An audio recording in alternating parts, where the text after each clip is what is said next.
I'm Jerry Stube. I'm the designer of the quilt that's hanging behind me, Return to Simpler Times. Now you're seeing this quilt brought to you by your local quilt shop and either a block of the month format or a kit. The fabrics that you'll be using are probably not the same ones in the quilt behind me. I've actually made this one 3 times and I love making it. This quilt was originally designed with the idea that we could all use something a little more simple in our lives right now. We've had a hard year. So each one of these blocks has a little story about some of the social programs, some of the music that was being involved in the games and such in the 20s and 30s. And we think of that as a simpler time. I'm pretty darn sure my grandmother didn't think of that as a simple time. But that's okay, all things are relative. So I hope you'll enjoy your program.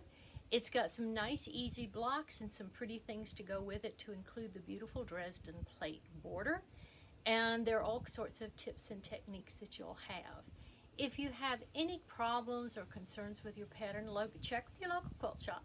They'll be glad to help you. If not, they'll get hold of me and maybe I can help you at that point. In the meantime, enjoy your quilt and return to simpler times.